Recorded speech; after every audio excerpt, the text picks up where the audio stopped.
Hello friends, দেব coaching সেন্টারে সবাইকে স্বাগত। আজ তোমাদের আধুনিক বিশ্বের ইতিহাস ও পরিবেশ শরীফুজ্জামানের লেখা নবম শ্রেণীর ইতিহাস বই থেকে চতুর্থ অধ্যায় শিল্প বিপ্লব, উপনিবেশবাদ ও সাম্রাজ্যবাদ থেকে অনুশীলনীর এসএকিউ টাইপ প্রশ্নোত্তর নিয়ে আলোচনা করব, যার মান 2। দেখো, আজকের গদাগের প্রশ্ন 2-3টি বাক্যে উত্তর দাও। তোমরা এই প্রশ্নগুলো দেখে নাও, এর উত্তরগুলো পরে করা আছে। 1 নম্বর প্রশ্ন দেখো, শিল্প বিপ্লব বলতে কি বোঝো? এর উত্তর লিখবে বিপ্লব অর্থাৎ আমূল পরিবর্তন। শিল্প বিপ্লবের অর্থ শিল্পের ক্ষেত্রে আমূল পরিবর্তন। অষ্টাদশ শতকের দ্বিতীয়ার্ধে ইংল্যান্ডে এবং পরবর্তীকালে ইউরোপের অন্যান্য দেশে মানুষের কায়িক শ্রমের পরিবর্তে বৈজ্ঞানিক যন্ত্রপাতির সাহায্যে শিল্পের উৎপাদন ক্ষেত্রে যে আমূল পরিবর্তন ঘটেছিল সেটি সাধারণভাবে শিল্প বিপ্লব নামে পরিচিত। 2 নম্বর প্রশ্ন দেখো, কী কী আবিষ্কারের ফলে বস্ত্রবায়ন শিল্পে বিপ্লব আসে? এর উত্তর লিখবে বস্ত্র শিল্পকে কেন্দ্র করে ইংল্যান্ডে শিল্প বিপ্লবের সূচনা হয়েছিল। এর কারণ ছিল এই সময়ে যে সকল বৈজ্ঞানিক যন্ত্রপাতি আবিষ্কার হয়েছিল সেগুলির অধিকাংশই ছিল বস্ত্রশিল্পের সঙ্গে সম্পর্কযুক্ত। Flying shuttle, spinning jenny, water frame, mule, power loom প্রভৃতি যন্ত্রের আবিষ্কার বস্ত্রশিল্পের ক্ষেত্রে এক যুগান্তকারী পরিবর্তন এনেছিল। এরপরে 3 নম্বর প্রশ্ন দেখো, ফ্রান্সে কীভাবে শিল্প বিপ্লব ঘটেছিল? এর উত্তর লিখবে ইংল্যান্ডে শিল্প বিপ্লবের সূচনার প্রায় 50 বছর পরে ফ্রান্সে শিল্প বিপ্লব শুরু হয়েছিল। 1830 খ্রিস্টাব্দ থেকে ফ্রান্সে শিল্পের প্রসারের হার দ্রুত হতে শুরু করে। প্রধানত লুই ফিলিপ ও তৃতীয় নেপোলিয়নের আমলেই ফ্রান্সে প্রকৃতপক্ষে শিল্প বিপ্লব ঘটেছিল। তৃতীয় নেপোলিয়নের আমল ছিল ফ্রান্সের শিল্প বিপ্লবের স্বর্ণযুগ। তিনি শিল্পে অর্থ বিনিয়োগের জন্য ক্রেডিট মবিলিয়র ও ক্রেডিট ফসিয়ার নামে 2টি ব্যাংক প্রতিষ্ঠা করেন। তিনি ব্যাংক অফ ফ্রান্সকেও পুনর্গঠন করেন। তার আমলে রেলপথ নির্মাণের কাজ ব্যাপকভাবে বৃদ্ধি পেয়েছিল।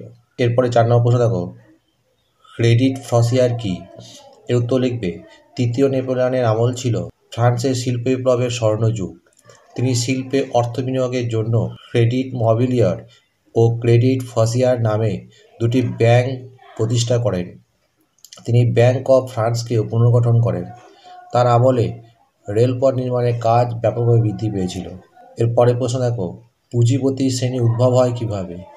এর উত্তর লিখবে শিল্প বিপ্লবের ফলে সমাজে অভিজাত ও সামন্ত শ্রেণীর বিলোপ সাধন ঘটে। এর পরিবর্তে ব্যবসায়ী, মহাজন, শিল্পপতি প্রভৃতির নেতৃত্বে এক নতুন বুর্জোয়া পুঁজিপতি শ্রেণী উদ্ভব হয়। ক্রমে সমাজে এদের আধিপত্য সুপ্রতিষ্ঠিত হয়। এদের মাধ্যমে এক নতুন ধনতান্ত্রিক বা পুঁজিবাদী শিল্প ব্যবস্থা ও এক নতুন পুঁজিবাদী শ্রেণীর আবির্ভাব ঘটেছিল। এরপরের প্রশ্ন দেখো, সুয়েজ খাল কি?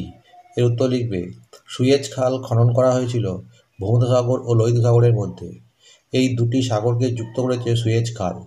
1859 খ্রিস্টাব্দে ফ্রান্সের উদ্যোগে এই খাল খনন করা শুরু হয়।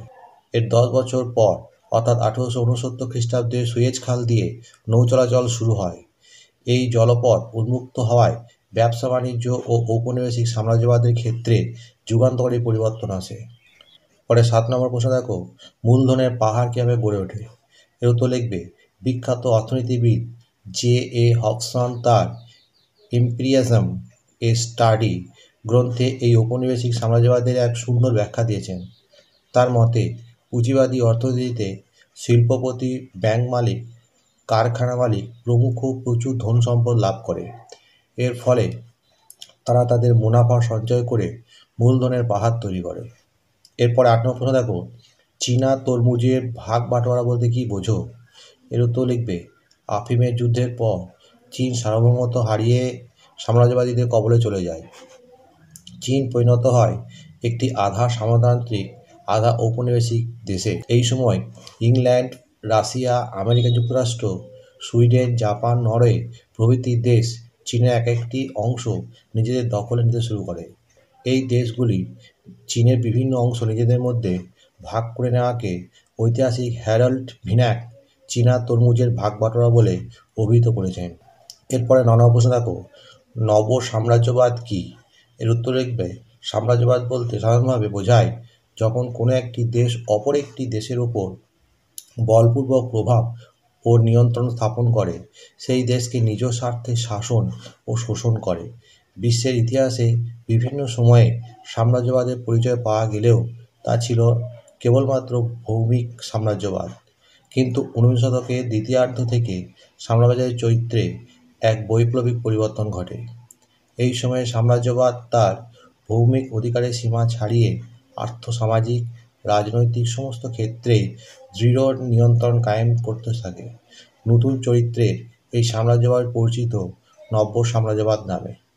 এর পরের প্রশ্ন দেখো, মরক্কো সংকট কী? এর উত্তর লিখবে, প্রথম বিশ্বযুদ্ধের প্রাক্কালে বিভিন্ন সংকট ও সমস্যার সৃষ্টি হতে থাকে। এই রকমই একটি সংকট সৃষ্টি হয়েছিল আফ্রিকার মরক্কোকে কেন্দ্র করে, যা মরক্কো সংকট নামে পরিচিত।